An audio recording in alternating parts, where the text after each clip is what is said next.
1, 2, 3, 4, 5, 6, 7, 8, 9, 10, 11, 12, 13, 4, 15, 16. 16. On a 16 défaites d'affilée. 16 défaites de rang. 16... C'est le record. Non. Non. Non. Ça y est, nous sommes bel et bien recordman de la loose avec 16 défaites d'affilée dans le top 14. Nous avons battu le record de l'USA Perpignan, l'USAP. Et je n'ai pas les mots. Merci à toutes celles et ceux qui étaient présents sur le live. Ceux qui n'étaient pas là, c'est pas grave, ok? Mais n'oubliez pas de vous abonner sur la chaîne Alex Litzbis, sur cette chaîne. Comme ça, vous ne raterez plus jamais aucun live. Sur Instagram aussi, vous connaissez, abonnez-vous, il le faut. Et d'ailleurs, beaucoup de personnes regardent ces vidéos là. Mais trop peu sont abonnés. Regardez ça. Plus de la moitié. On arrive presque à 300. Objectif 300. Quand j'aurai 300 abonnés, Agen gagne un match. C'est noté ? En tout cas, c'était un plaisir de tous vous retrouver. On a beaucoup échangé. Et c'était super plaisant. Merci beaucoup ceux qui étaient là. Et un peu moins de plaisir avec ce match, avec le match du SU Agen. Comment dire ? Encore. C'est quand même notre meilleure sortie depuis très longtemps. Faut le souligner. J'ai senti plus de volonté que dans les autres matchs. Au-delà du score, 19-39, qui est, à mes yeux, c'est clairement dur. Il y a eu de la volonté. Montpellier, cette vieille équipe de mercenaires de Sud-Africains, club de vendus qui sert juste à faire des thunes, avec Altrad au top 14, descendez en Pro D2, il n'y a aucun problème. Bienvenue, on y va ensemble, on plonge, plongeons. Aucune âme dans ce club, des têtards prématurés. Premier club d'Europe niveau budget quand même. Attention, encore heureux que les Montpelliérains aient gagné, c'est pas une surprise quand même. Commençons par ce qui est bien allé, on a eu une performance très élevée de nos avants. Alors là, bravo. El Fakir fait une première excellente. Retour excellent de Ryan, déterminant. El Fakir, Ryan, on pouvait pas voir mieux devant. On a même gagné des mêlées.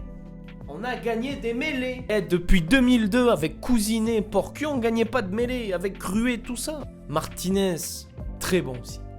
Très bon. Les touches, on a été conquérants. J'ai vu des gars solides, des gars qui sont donnés. On a eu des ballons, on progressait même en ballon porté. Moreau, c'était solide. Phillips, c'était solide. Il y avait de la puissance. Et surtout, Zafran 7, c'était lourd. Gérondo, Nolé, vous êtes méthode. Bravo, incroyable performance des deux. Nolé, je le répète, jamais assez. Mais Nolé, c'est un futur grand. Nolé, attendez-vous qu'il soit international, c'est tout. Ce mec, il va tout péter. L'an prochain, faut garder des joueurs comme ça, solides. Tu descends avec lui cette année et tu remontes avec lui et il pète tout et tu pètes tout et tu te reconstruis. Voilà, faut pas vendre ce genre de gars. C'est comme Zarantonello, malgré la rentrée compliquée, c'est pareil. Vernet, très bien. Marava, très bien. Alors derrière, un peu plus compliqué, mais Lamouli, merci.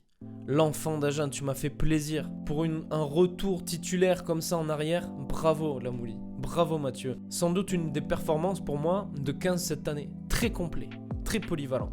Et raillez-vous. Pareil. Quel bonhomme.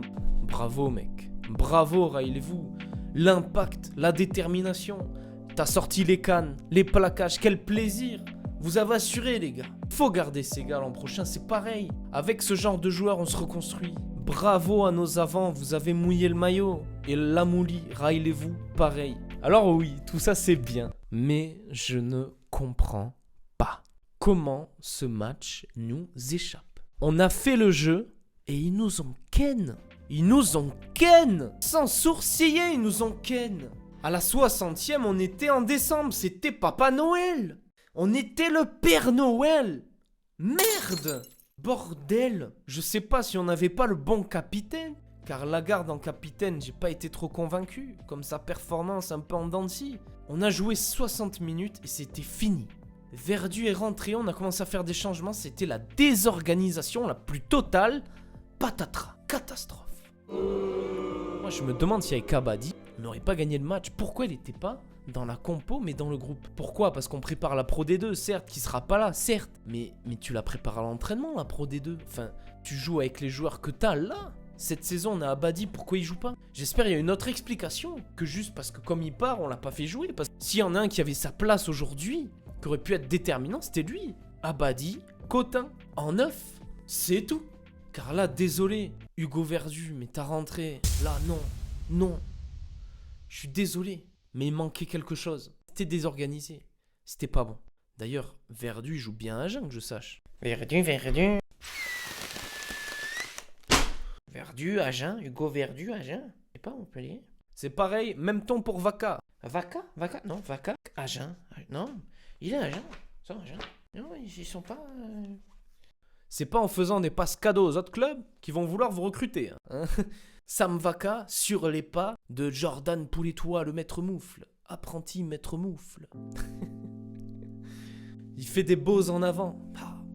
Je suis méchant, mais Vaca, ouais, c'était vacastrophe. La vacastrophe, c'était vacastrophique. C'était Verdu d'avance. La vacastrophe. Je suis méchant, Vaca, mais bon. Il a quand même fait des bonnes choses, mais c'est vrai qu'il était pas dans un grand jour non plus. Non. Vaca, Verdu, là. Voilà. C'est terrifiant. C'est terrifiant. Et c'est dommage. Parce qu'on aurait pu gagner aujourd'hui. On aurait dû gagner, en fait.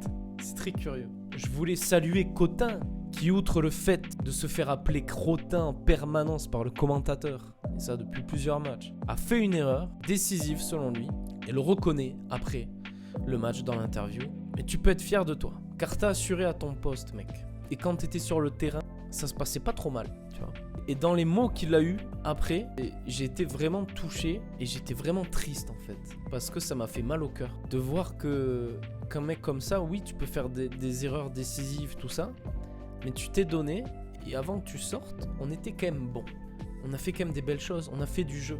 Et c'est en partie grâce à toi, ça s'est vu. Parce que quand t'es sorti, ben, c'est là où on a commencé à faire de la merde. Donc tu peux avoir la tête haute malgré l'erreur.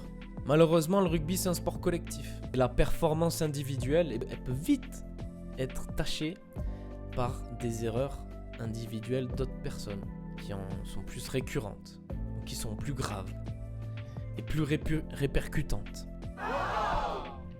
Alors que faire contre ça? Comment y remédier? Que faire contre Clermont-Ferrand la semaine prochaine, qui vient d'infliger la pire défaite de l'histoire du top 14 à Bayonne? On a mouillé le maillot ce soir. Soyez fiers, la tête haute. Et si on arrive à faire un match ensemble, ça finira par passer. Courage, ça va aller, faut être positif. C'est quand même notre meilleure sortie. Merci beaucoup pour avoir regardé la vidéo. N'hésitez pas à vous abonner. On se retrouve très vite. Salut.